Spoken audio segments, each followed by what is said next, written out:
I was 20 when I met her on Instagram. At 5'11", and barely 130 pounds at the time, I was your typical lanky beanpole of a guy. She was absolutely stunning, the kind of woman who turned heads everywhere she went. Way out of my league. She attended a nearby college, and after weeks of liking my posts, we started chatting about art and alternative music. When we met for coffee, I couldn't believe how easy it was to talk to her. One coffee turned into dinner, dinner into dating. But the first red flag appeared when I overheard her arguing on the phone about a pending court date. When I asked about it later, she brushed it off as drama with an ex who had falsely accused her of harassment. She claimed he was just jealous and bitter, and the charges would be dropped soon. Since she seemed so sincere, I ignored that first warning sign. I was in college, living independently, and thought I knew better. We continued seeing each other, meeting at her place or around the neighborhood, while I tried to convince myself that the mounting warning signs weren't that serious. But her family's behavior became increasingly disturbing. Her mother once appeared at the cafe where I worked, claiming she just happened to be in the area. She sat for hours, asking invasive questions about my past relationships and why they ended. Her father would call multiple times daily, demanding to know my intentions, warning me about hurting his little girl, and grilling me about how I planned to treat his daughter. The family dynamics were suffocating, but I still wasn't ready to walk away. Things deteriorated when I tried setting boundaries. She started appearing in my lectures, despite attending a different school. I'd spot her in the back row, just sitting there, watching me. After the third time this happened, I confronted her outside the lecture hall. Through tears, she revealed she had terminal cancer, didn't have long to live. She begged me to stay in her life, even just as a friend. The manipulation worked. I agreed, not realizing how this decision would spiral into something far worse. She started watching my every move online. She created some fake Instagram accounts to monitor my posts and interactions. What started as aggressive comments soon escalated into direct threats. Each morning, I'd wake up to a dozen or so new Instagram messages from different accounts. Half contained graphic threats about what she'd do to me and my member if she saw me with another woman. The other messages were filled with disturbing poetry and rambling declarations of eternal love. Anyone who commented on my photos would receive threatening messages questioning their relationship with me. One time, after I posted a story from a local restaurant, she appeared there within minutes, claiming it was just a coincidence. The situation reached its breaking point during my friend's birthday party. I was helping clean up when she suddenly emerged from my friend's guest bedroom. It turned out she had broken in hours earlier and had been hiding in there, waiting. Without warning, she launched herself at me, wrapping her arms around my chest so tight I couldn't breathe. As I struggled, she whispered about all the things she wanted to do to me on my friend's bed. When I tried pushing her away, her grip tightened and her whispers turned violent. She'd rather see me dead than with anyone else. My friends had to physically pull her off me before calling the police.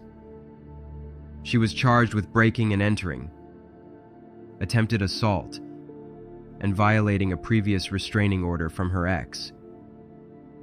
Turns out he wasn't lying about the harassment. She got 5 years. I got my own restraining order, thinking prison walls would finally keep her away. 6 months into her sentence, I received a message from yet another Instagram account using her old profile picture. The message was the same: how much she missed me, how we were meant to be together. When police investigated, they discovered she'd asked her friend during a visit to create the account and send me specific messages. The friend confessed everything.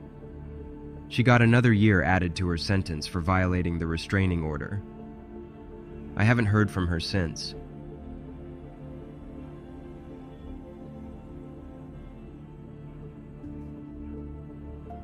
I was 19 and halfway through college when I agreed to babysit for a family my parents knew well.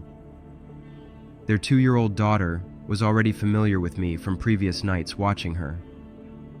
The parents offered me triple my usual rate since it was New Year's Eve, which made it worth missing other plans. They were heading to the same party as my parents that night, at a mutual friend's house. If only I had known what was about to happen, I would have politely declined. The family lived in a spacious suburban house at the end of a quiet street. It had 2 floors, with the living room facing the street. What caught my attention were the French doors next to the main entrance. They opened from the living room onto a small front courtyard. The blinds on those doors had been stuck half open for weeks, leaving an unsettling gap that faced the street. By 10 p.m., the toddler was finally asleep. I had exhausted myself with endless rounds of patting her back and humming lullabies until she drifted off.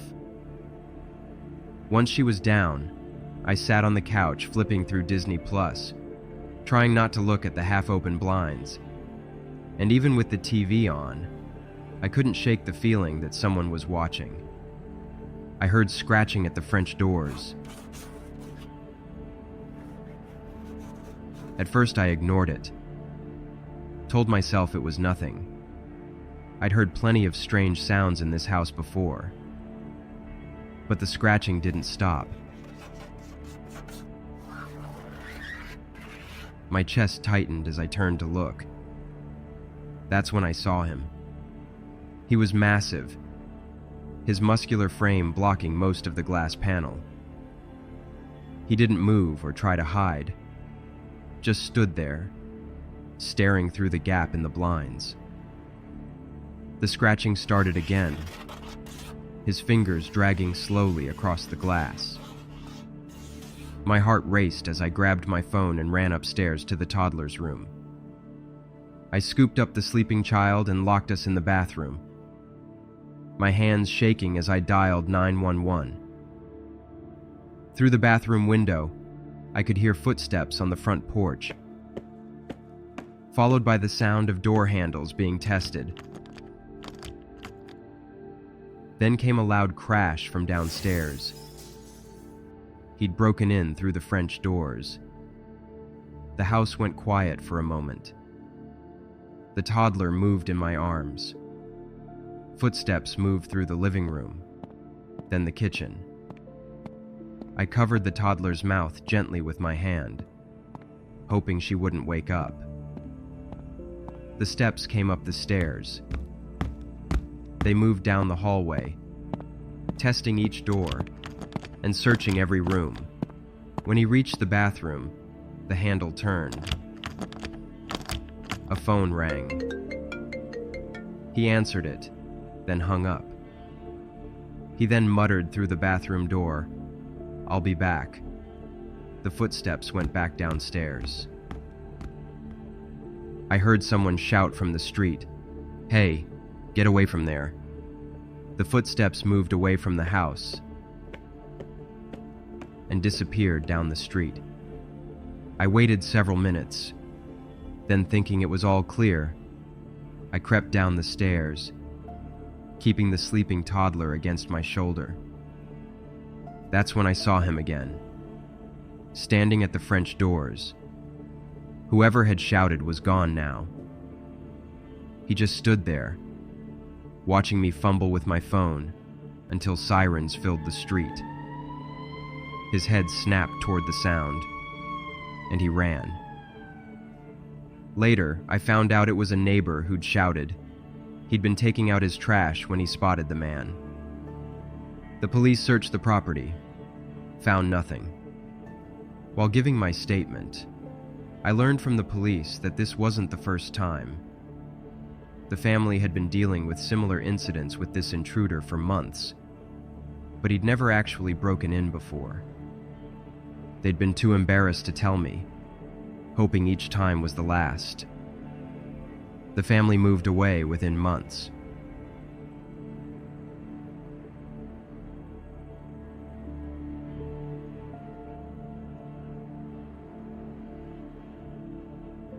I was 20 and starting my sophomore year at university, taking spring classes before the main semester to get ahead. The pressure to maintain my scholarship meant every grade mattered, and I was already struggling with calculus. My decision to take early classes was meant to help me catch up, but instead, it made me vulnerable. After failing my first calculus exam, my roommate Brandy mentioned her boyfriend Floyd was a graduate teaching assistant in the math department. She casually brought up how he helped students during evening study sessions, never charging anything because he claimed to enjoy helping others succeed. She showed me his university profile, and at the time, I trusted her because she seemed genuinely concerned about my grades. Looking back, I wish I hadn't. I was too naive to see the trap being set. The study sessions started normally enough. Floyd would meet me in the math department's tutorial room at 7 p.m. after his TA office hours ended. He was patient, thorough, and my grades began to improve. Having someone invested in my success felt reassuring, especially when he'd leave encouraging notes in my work. But the sessions grew longer, until we were often the last ones in the building. The control began to surface. Floyd demanded longer sessions, emphasizing how my scholarship depended on maintaining my improved grades. He became angry when I tried to leave early, reminding me how he'd been speaking positively about my participation to the professor. He started asking detailed questions about how I solved each problem. Insinuating my improvements seemed unusually rapid. The turning point came during my evening chemistry lab. I'd told Floyd I couldn't make our session due to the lab, but when I checked my phone after class, I found dozens of messages demanding to know my location. His final message threatened to report suspicious patterns in my recent exam improvements, suggesting they were too dramatic to be legitimate. Terrified, I told Brandy I was going to stop the tutoring sessions. Her response was a dismissive laugh. She insisted I was being paranoid about Floyd's dedication to helping students. She reminded me how lucky I was that her boyfriend had taken such an interest in my academic success, suggesting perhaps the stress of maintaining my improved grades was making me imagine problems that weren't there. I switched dorm rooms with another student, Stephanie, who started walking me to classes after I told her everything. She became my guardian angel, waiting for me after my evening labs. One night when Stephanie was away visiting family, I was walking back from lab alone. Through the glass doors of the math building, I saw them both in his office doorway, Brandy laughing while Floyd stood beside her, both watching me. When I reported it to the math department, they dismissed it immediately. Floyd was their star graduate student after all. Brandy had already told everyone about my academic anxiety and how I was imagining things because of grade pressure. Each time I tried to explain, she'd give me that same concerned smile and ask if I was getting enough sleep. I withdrew from the university at the end of the semester. A couple of years later, even at a different university, I struggle with constant anxiety. I second-guess every friendly gesture, wondering what hidden motives might be behind it. Group projects fill me with dread. I can't handle being alone with classmates I don't know well. I've missed classes because of panic attacks, and I freeze up when professors ask me to stay after class. My new friends don't understand why I'm so guarded, why I never accept study help, or why I only meet in public spaces with lots of people around.